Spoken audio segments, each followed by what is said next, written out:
Art going back to the earliest days has always utilised new mediums as they come along. For example, Ugalug with his 10,001 BC painting Naked Thick Lady, which was made using the blood of his enemies and sealed into rock using the lamentation of their women. Then going forward, there was no development in this field until the 80s when Bob Ross invented painting and single-handedly defeated every demon in Europe. There we go, shake off the excess.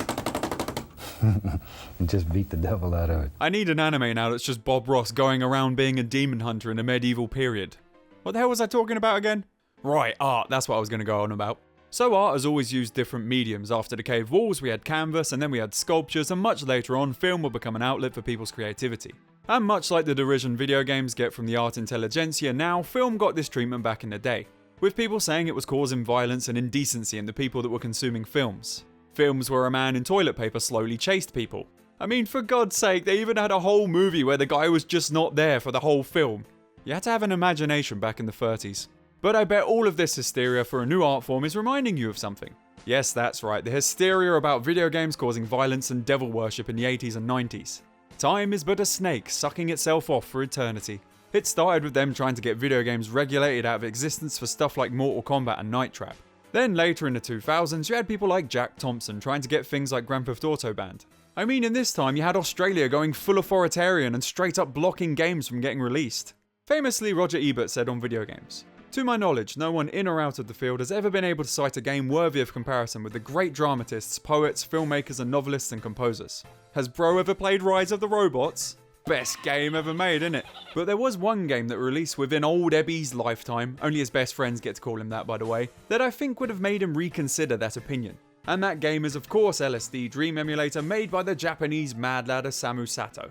He with this game I think created the first of a genre of games that I like to call experience games. Ones that I think have no real gameplay and are just sort of vibe games that you can pull whatever meaning you want to out of. It's not really a video game as you would know it, it's an interactive piece of art using the medium of video games. It did something revolutionary in this space and to me is the most punk rock game that you could ever make.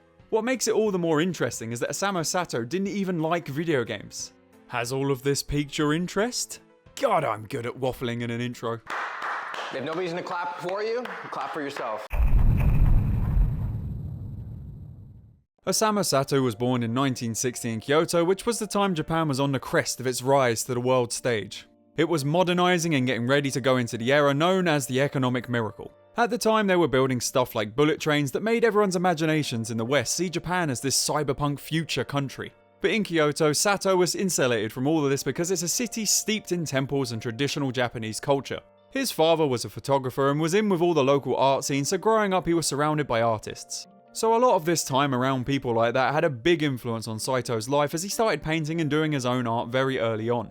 He eventually got his first job working as an assistant cameraman for a local broadcast station, helping mainly with interviews with local figures like monks and geisha, which gave him access to areas of the temples that the public usually wouldn't be allowed to go into. And it really helped him appreciate the beauty of these ancient structures, and you can tell because they pop up in his art quite a lot. And around this time he had the experience that would completely change his life. He went to the Expo 70 in Osaka. This was the first world fair to take place in Asia and was basically a collab between 12 different architects to create this weird futuristic area. Sato said that he loved this place so much that he visited it at least 10 times. And when you look at all this wacky stuff that was at this expo, you'll notice that it looks very similar to his later art style. It's almost like he took these weird buildings and turned them into 2D art. I mean, Taro Akamoto's Tower of the Sun looks like it could have stepped out of the PS1 disc for LSD. When I go to Japan this year, I'm definitely going to be putting this on my trip itinerary because it looks insane. This experience was obviously a big influence on his later work and LSD Dream Emulator. But another thing in his early life that led to that game was undoubtedly music. Like a lot of people of his era, Sato started his musical journey getting into rock bands like the Beatles and Led Zeppelin. However, what really changed the course of his life was him discovering the Kraftwerk album Man Machine. It's sad to me that younger generations will never get the magic of finding your favourite new artist in a record store because the artwork was awesome. Old man yells at cloud once more. And Kraftwerk got him into electronic music, later leading to him buying synthesizers and making his own music solo. He released his first album, Objectless, in 1983, and it's a strange album full of trippy aesthetics and soundscapes. It's amazing to me how this man can straddle so many different mediums, and in all of them he has his character show through. And he was starting to dip his toes into all these different waters as he was graduating from high school.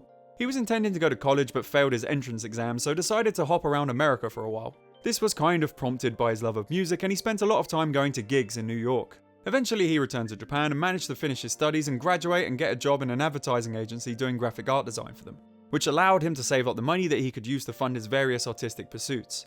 In the late 80s and early 90s, the final puzzle piece that would lead to LSD as we know it would fall into place. Saito was seeing the way computers and electronics changed the landscape of music creation and wanted to utilize them more in art. So he bought himself a, at the time, very expensive Mac II to start making art projects on. And this is where his style would start to form.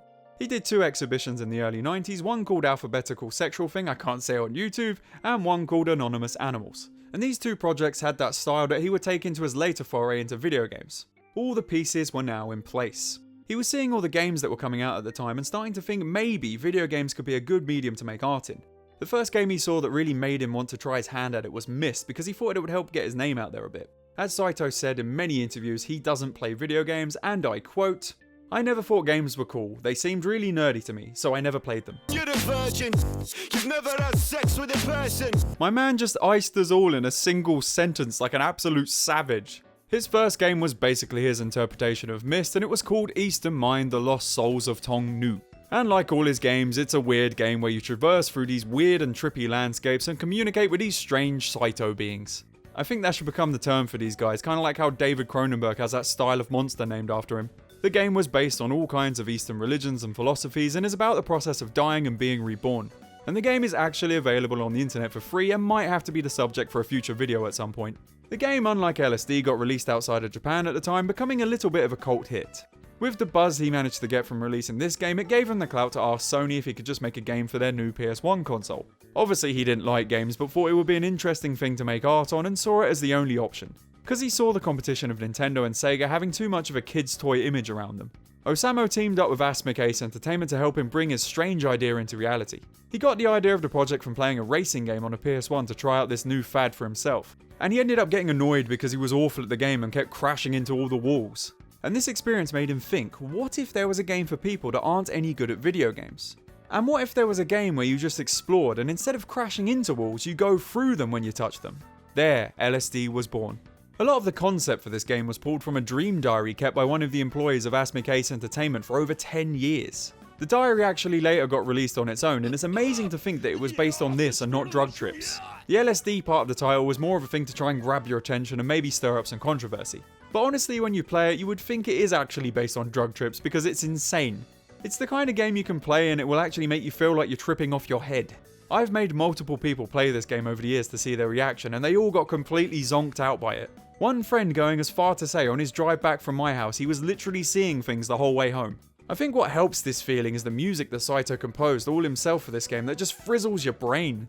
It feels like all the weird esoteric music he was releasing in the 80s, and it just suits this game so much. You can tell he was quite inspired by all of the stuff coming out of Warp Records and people like Aphex Twin at the time. The game was released on October 22nd of 1998 to no fanfare, and it was only ever released in Japan, which didn't help its obscurity. This was until the internet era, where YouTube Let's Players discovered the game and gave it a lot of new eyes. It seemed like in the 10s everyone was playing it, and Saito, who was well into his 50s at this point, had no idea it was even happening.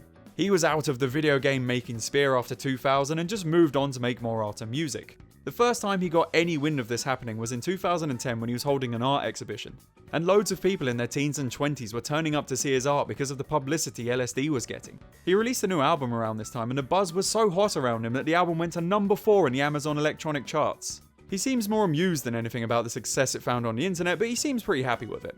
He's just a reclusive dude these days who makes whatever strange art is tickling his fancy at the time. And he seems to just make stuff for the love of making it, and that's something I really appreciate about the guy. It's like me with my YouTube videos, you have all this creativity inside of you and you just feel lost if you're not getting it out there. And I identify with his story quite a lot because I tried a lot of different mediums myself over the years. He does so few interviews that I basically had to pull all the info for this video from one interview that was actually pretty good, and it's linked down below as a source. Now that we've talked about Saito's life and how the game came to be released, let's actually talk about the experience of playing this game.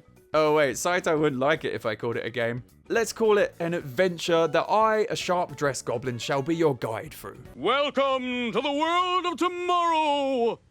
Why do you always have to say it that way? Describing what it's like to play LSD Dream Emulator is like trying to remember a real dream after you've woken up. But I'll try my goblin best to explain it. So every time you start up LSD, you are greeted by this menu that tells you how many days have passed and lets you start a new game. We'll get into the day thing later. So when you hit start, you'll be teleported into this weird looking Japanese room, and most of the time you'll start here. However, sometimes you might start somewhere completely different based on how your last run ended. But we're getting ahead of ourselves again. In the simplest terms, LSD is a pure walking simulator, and it's the first of its kind, and it's all about exploring these weird worlds that they've created. You can move around kind of like you would in one of those first-person dungeon crawling games. And if you happen to bump into something or hump a wall for long enough, you'll be teleported to a different area of the game. I mean, we could have just left it there and I would have accurately described what this game is, but the thing that makes it special is what you see. When Sato said this wasn't a game, he was right, because it feels like a lovingly crafted polygonal art installation for you to walk through. And there's just something beautiful about the jagged landscapes and the weird things that you see as you walk about. You get put into this trance-like state whenever you play this game. Maybe it's just something about the colours, but it just zones you out. I never feel more calm than when I'm playing this game, and maybe it has something to do with the music that Sato did for this game. It's like these random jumbles of sound that sometimes swell into things that sound really poppin'. Kind of like you're tuning in and out of a radio station in a completely alternate dimension or something. That's not to say that it's all calm, because there's definitely times where this game is like a horror game. You never know what you're going to get when you turn this game on, and I've played through it multiple times and I always find something new. There's sort of a couple of areas that you'll always see at some point during a run, and creatures that appear in specific areas. You have this starting zone house, the feudal Japan looking town, the dock industrial zone looking place, the trippy space heaven zone that looks like it's made out of kids blocks, the weird savanna looking place with patches of desert, this grassland place with cave systems attached, and there's obviously a few smaller areas spread out through the game as well. Like this area where they've just randomly plonked down landmarks from various countries like weird Easter eggs, which is strangely enough places that Sato has visited and photographed in real life. Why did it have to have the Eiffel Tower? No one likes the French. Disgusting! Actually, a lot of these areas feel like they're autobiographical to me, like the one we just talked about and the feudal town area. This place seems to me to be very much like Sato's hometown of Kyoto, complete with the monks and geisha he would have been interviewing back in the day. And the space heaven place does give me vibes of that Expo 70 stuff that was very influential on his life. That might be more me reading into this stuff that has no meaning, but that's what I think this game is about. You play it and you pull out what you want from the strange experiences the game is showing you. Like a real trip. Certain things happen in this game that just make me think that has got to have some real purpose behind it. Like my favourite area in this game, the dock area, where some of the most spooky stuff in the game happens. There's this woman that just seems to haunt this area near a road, and sometimes when you go near her head falls off and she launches towards you. Or this one part where you walk into a warehouse and a guy with a gun will just shoot you dead. Or like this one part where you walk towards a shadow man who disappears, leading to a car to drive into the ocean. This and the woman who haunts that part of the road a little bit further up got me thinking about what the backstory was here. Was this based on some urban legend in Japan about a woman dying on a road which was put into this game? Was this something that happened in Saito's or a member of the development team's life? This part of the game affected the members of the band Alt J so much that they used this as their album cover. We'll never know for sure, but it's little things like that that make this game so damn interesting to play and dissect. Don't even get me started on the fact that there's these weird shadow men who can at certain points of the game follow you through screens like an enemy in a TENS horror game. So many elements of this game just coalesce to make a relaxing yet unnerving at the same time stew. I mean, I saw this human head embedded in a wall that creepily opened its mouth with a kanji that said east and then just flew away. Or how about this demented looking train that sometimes comes out of this tunnel and can murder you? Oh, I'm coming. I'm done here. I fulfilled my purpose. I know for a fact that this game is actually pretty linear, but I swear sometimes that it's completely randomly generated. I mean, this time playing it, I saw loads of new things that I'd never seen before, like these penguins that murdered me in the space heaven. Or how about these lions roaming around the savannah part of the game that I'd never seen in my tens of hours playing this strange game. But there's a lot of things after some experience with the game that you can activate whenever you play it. Like the car crash and the beheaded lady, or these sumo wrestlers fighting in the noodle room, or this weird gremlin fat baby thing in the anus hallway. But seeing a room full of them jiggling around was new to me. Like Saito set out to do, there's no real point to this game, but it does have a structure of sorts. Because you get to venture into this mad world in days that end with a certain amount of time passing, or you quote unquote dying. You get this screen after every day that maps your experience on a grid with upper, dynamic, static and downer written on it. Lord knows what this means, but I think it has something to do with where you went and what you did in that day. Because what you choose to use to teleport somewhere else will determine where you end up in the game's world. Sometimes when a day ends you can just go to another trip, or sometimes you might get shown a poem, or a video of a Japanese child eating sausages for a couple of minutes. What the fuck is this game?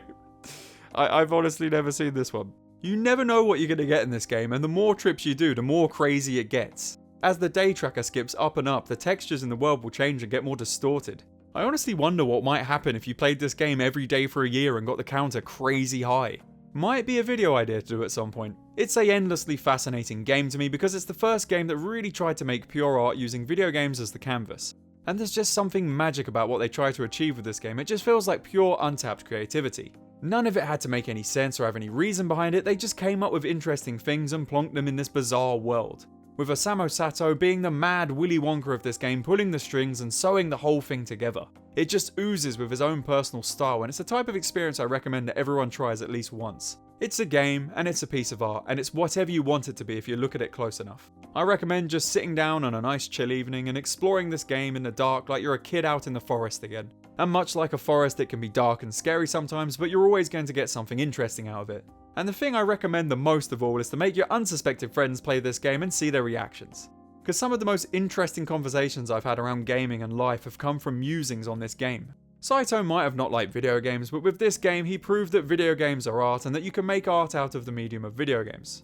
Anyway, I've been a Goblin, and thank you for watching. If you would like to get all my videos early and to get your name in the credits, consider supporting me on Patreon like all these awesome people have. Links in the description.